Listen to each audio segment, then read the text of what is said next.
e falou, olha, eu ataquei, porque isso aqui ia ser enviado para os Estados Unidos. Salvei as crianças. Que em tese, o maior consumidor seria Hollywood, né? Tem uns caras que estão no formol. Estão no formol, Tom Cruise. no formol, né? Então, isso já fizeram experiências em ratos, né? Nunca falaram de experimentos humanos, mas em ratos, pegaram a sangue, isso é real, é ciência. Rato jovem, joga o sangue dele em rato mais velho, o rato mais velho ele rejuvenesce. Sim.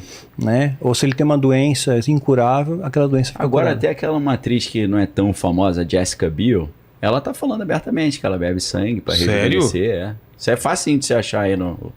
Isso é explícito, ela e o namorado. Um bebe o sangue do outro e tal. Sim, eu vi um lance desse aí. Você viu? Tá meio explícito o negócio agora. Aí tava a matéria, isso é fácil de achar, a matéria era assim, ao contrário do que Jessica Biel diz, há contraindicações de você beber o sangue. Pô, claro. A matéria era nesse naipe. A não ser que você seja um vampiro, né? Claro. Eu fico vendo até na Bíblia que o que a Bíblia fala para o homem não fazer, aí o inimigo vai incentivar, né? Não consuma o sangue, porque no sangue está a vida. Então vou consumir, né? Exatamente. Ele profana o sagrado, aí né? Invertendo, né? Vai aquela missa invertida, né? Então. Inclusive, essa elite global, né? Que formam vários grupos, não dá para você juntar todo mundo no mesmo lugar, né? Mas o Trump, o genro dele, são conhecidos já, né? Reagan também, Nixon, você encontra isso na internet, né? Dos clubes lá. Dos clubes, Bilderberg, isso, esse daí. Do Groove também. Que tem a coruja, né? Já que a gente falou da nota. A coruja. Né? Já começam a cerimônia queimando a coruja. Sim. Né? E aí eles têm uma analogia que não é a real, é outra coisa. Sim. Aquela queima de coruja. Você acha que essa coruja tem a ver com esse clube ou é um símbolo ocultista? É um símbolo ocultista, porque a coruja é uma ave noturna. Ela enxerga no escuro, né? Ela é uma ave noturna e ela é um símbolo de sabedoria. Então mostra a sabedoria oculta. Sim. Né? Que os anjos caídos ensinaram ao homem. Como se fosse conhecimento do bem e do mal, né? Mais ou menos isso. Então ensinaram ao homem isso daí.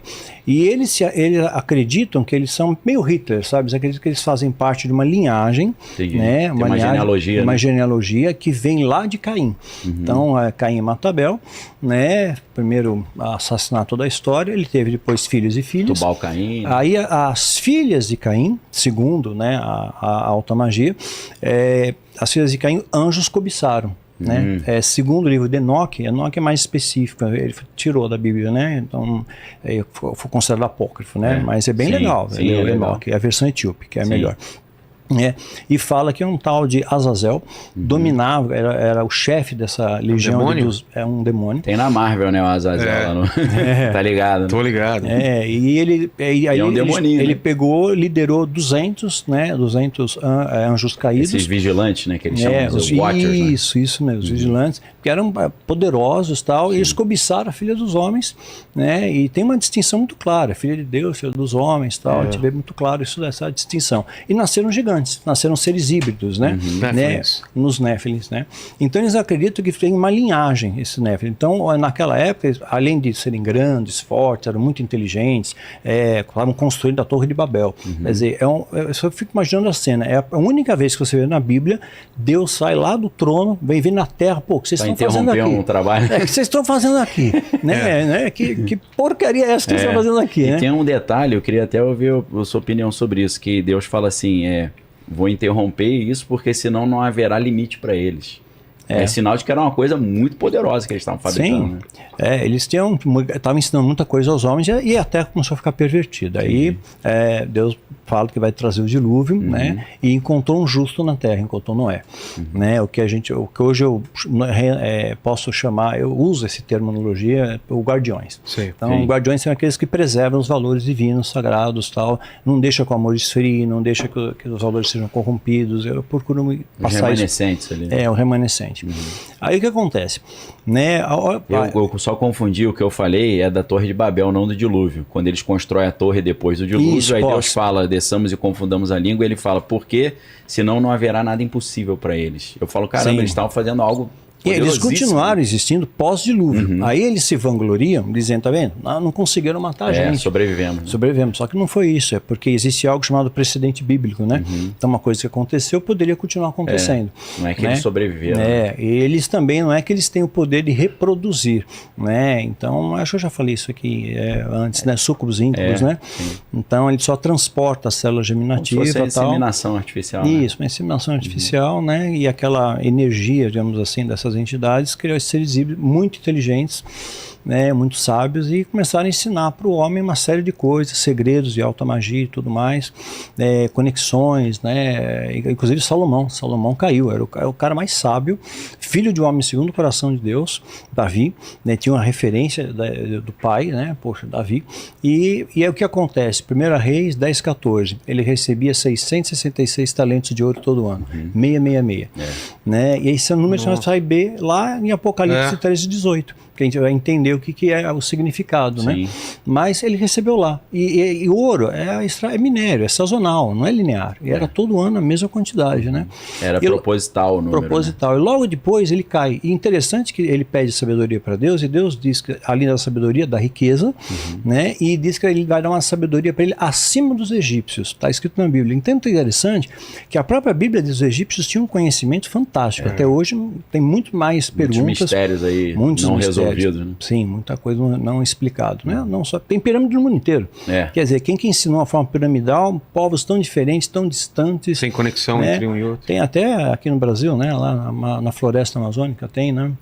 Hitler se interessou por isso, mandou tropas para ir para ver. Ele era xereta com essas coisas, né? Então, muita coisa começou a acontecer. Aí o que acontece?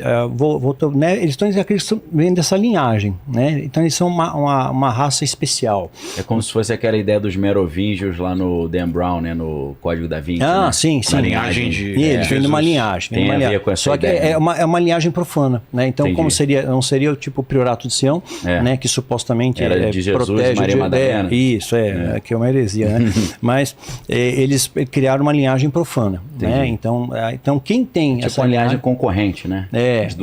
Então tem alguns elementos ali que eles conseguem tabular, saber se você tem aquela genética, né? E esses grupos fazem parte dessa elite global, porque eles se consideram mais inteligentes, mais espertos, mais sagazes, né? Entra aquela história do sangue O negativo também? O negativo não tem uma explicação para o negativo, né? É um mistério ainda. O negativo não tem uma explicação. Né? Cientificamente não se sabe. Né? Mas é um sangue universal. O macaco tem, né? O positivo, aí o negativo não tem. Como eles partem da teoria da evolução, não faz sentido, né? Não faz sentido. Bom, voltando. Aí o Trump vai voltar. Tá? Já fica adiantado aí para você. Trump volta. Gravado nesse podcast. Ele volta, na boa, ele volta, não adianta. O povo está querendo que ele volte. Tá um clamor, né? Eu fiz uma live com um jornalista, né? E ele falou: não vai voltar, porque não estão deixando ele, estão impedindo ele de se candidatar, até e de repente passou 2 semanas, liberaram ele. Tudo. Mas eu já faz parte da agenda, né? Sim. Ele está lá e Israel gosta muito dele. Então vê ele como uma referência. Ele vai ter um papel importante, então. Importantíssimo. É o primeiro cavaleiro do Apocalipse. No meu entender, de ser o primeiro. Né? Ele vai trazer a falsa paz. O primeiro é o anticristo ou não? O anticristo.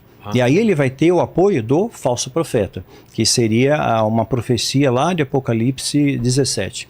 Né? Eu não sei como é que eu faço a sua interpretação disso, mas fala do 8º rei. A gente já falou. O anticristo seria não ele, mas o parente dele, né? Do Trump. Não foi eu que falei, não. Foi o Jared Kushner, né? Tem muita gente que diz que é o genro que é o anticristo. Não, mas ele é muito jovem. Ele não tem o poder bélico. Quem seria, na tua opinião? Já me falaram, eu queria até ouvir a opinião. Tá.